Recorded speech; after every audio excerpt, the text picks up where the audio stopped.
Hey y'all, Bob with Million Mile Garage. We're going to be mounting a tire on our spare rally wheel for our Duster today. This is going to be our traveling spare because the 51-year-old spare is just not up to the task anymore. So I thought I would just kind of show you guys how to hand mount a tire, at least how I do it. This tire is a Haida. I bought it on Walmart, and the reason I bought it is because it was the cheapest. Hey, just showing you a close-up what we're working with today. Years ago, because this was my spare wheel, I did mark the run out, and I think I also marked the high point on the wheel, and I think the low point was here, and you can see how it went up in numbers as it went around. You know, all wheels and tires are egg-shaped, and it turns out it's pretty close to where the valve stem is. There used to be an old saying that old steel wheels, they used to punch the valve stem hole where the low point on the wheel was, and then you could match it with the high point on the tire. In this case, just showing you real quick, at the factory, they marked the high point with a red dot, and I believe they marked the, I can't remember if that's the lightest spot or the heaviest spot. I think that's the lightest spot on the tire with a yellow dot. I don't know how long that's been standardized. This tire was made in China. It's a Haida. Well, there's a manufacturer date, second week of 2024. That's nice. Just roll it over real quick, kind of show you the tread pattern. Almost looks like a summer tire, but I don't think it is. There's the name brand, Haida. There's our size, right? She's a 215/70 R14, 96H, speed rated, and that's the load index now. That's the new rating, I guess, for that. I think they do list it in pounds on here somewhere too. Anyway, won't waste a lot of time on that. This is a spare tire. I'm not going to have it balanced. I didn't want to spend the $15 they want to mount a tire now. I thought I would just save on the money. I am going to use a product. I wanted to use Ruglide, but when I went to pick it up at Napa yesterday, this is all they had, and it's Napa part number 765. Looks like 2865 or 2885. I'm sure you can read it better than I can.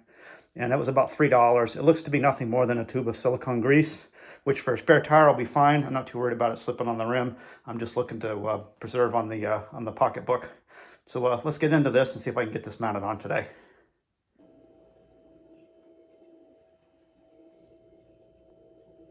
All right, and I'm just going to roll it over and do the other side as well. Trying to conserve on how much I'm using because this tub doesn't have a whole lot in it. It's probably good enough to do a couple of car tires. It's probably, stuff is more meant for motorcycle tires than anything else. But I just want to get her slickered up so it'll slide onto the wheel real easy. I'll just roll it over. And we'll do both sides on there. I don't think the stuff dries. I don't think it dries very fast, if at all. You know, like a real, you know, a true tire lube would do. Again, if I was gonna probably use this as an everyday tire, I probably would have got something more, probably more suited for doing a car tire. But for this, I'm just trying to put something on that's also not going to damage the rubber. I have used just ordinary chassis grease before, and that'll certainly work good for doing trailer tires and stuff because they usually don't last very long. You know, I get maybe 4 or 5 seasons out of the trailer tires on my boat because it sits out, and it doesn't seem to break the beads down enough to where it's a problem. Anyway, they say you're not supposed to do that, but anyway, at least this silicone is pretty inert stuff, even though it's probably not really, you know, probably the true stuff you really should use on something like this. But I'm just looking to get the bead on without tearing it. I just want a tire and a trunk that'll hold air in an emergency situation. I got something that's round that'll get me to where I need to go. All right, wipe off the hands. Okay, got it all greased up with the date code facing down. Let's make sure I got that. Yep. Since when this is in the trunk, I want to be able to see the date code on it, and I think the tire sits upside down in the trunk. So I'm going to go in from the top. If I can get her to go on. See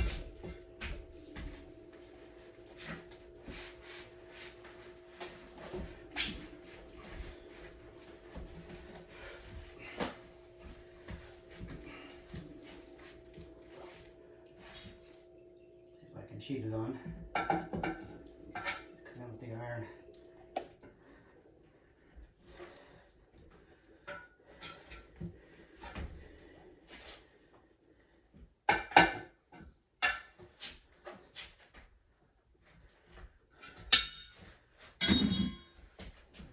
standard on it.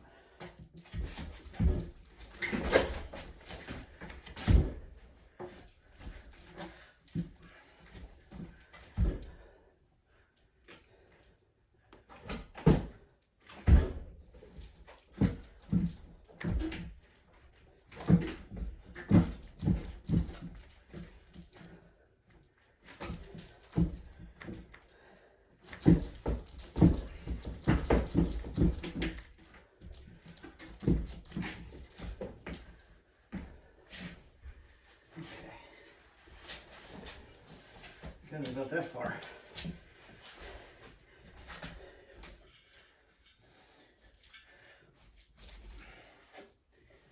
Take an iron, on here, starts cheating on.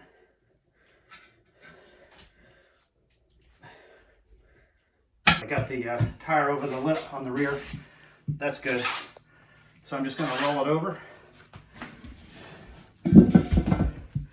And I'm going to put some more of this grease on, just because stuff actually does seem like it does dry a little bit, so that's probably a good thing. Probably silicone with a lot of water in it, I'm guessing.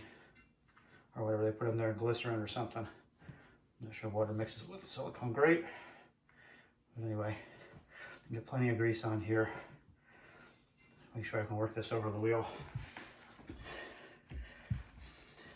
If I can get it started, might be able to just dance it on, but probably wishful thinking.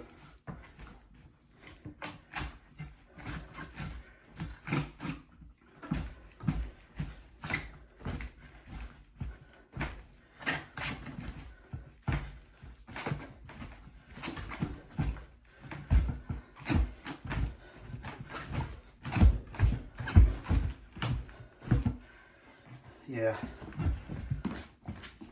tire's probably a little wide for this wheel, so it's going to make me work for it. I think these rallies are 5.5, and I think, you know, boy, yeah, we'll try over here first. Why not? Let's go this way. Like that. Start working on here. That's fine. We'll just keep going.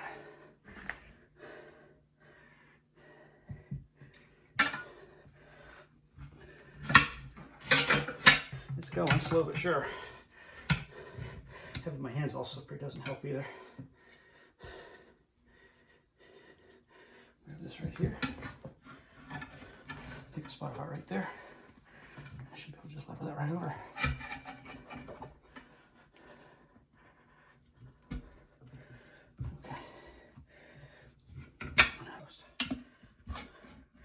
There we go. All right. Hallelujah. All right. It's on. Okay. There we go. We get the tire on. Now we have to get it inflated. And it looks like this tire is catching the bead lip pretty good. I can just take it and set it like right here.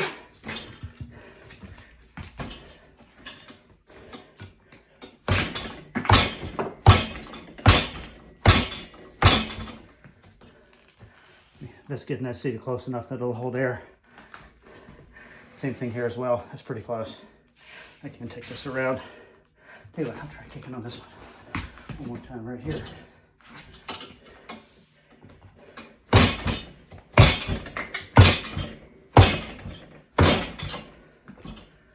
There. It's touching pretty good. That should be enough that when I put air to it, it should pull it right up. Should be good. There we go. We're just going to see if I can see if this bead on. By the way, that tire lube stuff, excellent hair gel. All right, let's see if we can get this to pop out.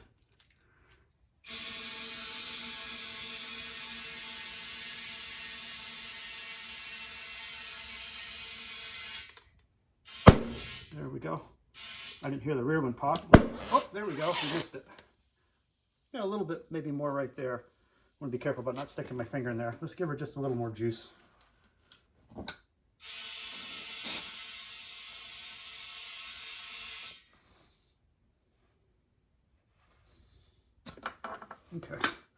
That's got it. Yeah, she's seated. I forgot it's got a big flange in the rear. Somebody dropped this wheel at one point, so it's got a little bit of a ding right there, but it doesn't really have any effect on how round the tire is. It looks like it would, but it doesn't. So that looks good. And of course, there's the markers, you know, that I was going to try to line up with the last one, but didn't quite get there, but that's fine. All right, so I got a spare little hole there. That looks good. That's for all you're wondering. It's a Haida 21570R14. I got this at Walmart, delivered to my doorstep. I think it was less than $80 delivered. So that's probably what, I don't know, one half the cost, actually probably 1/3 the cost of a radial TA, a Goodrich. Those things just got ridiculous. So I stopped buying the raised white letter tire stuff. Hey, if y'all go on to YouTube and look up how tires are made, a lot of them, I think they're Chinese factories. There's almost zero touch labor on them. And I tell you what, almost every one of them comes out of the factory perfect. This tire is probably so close to round compared to what this car rolled with back in '73. It's not even funny. Hey, thanks for watching. We'll see you next time.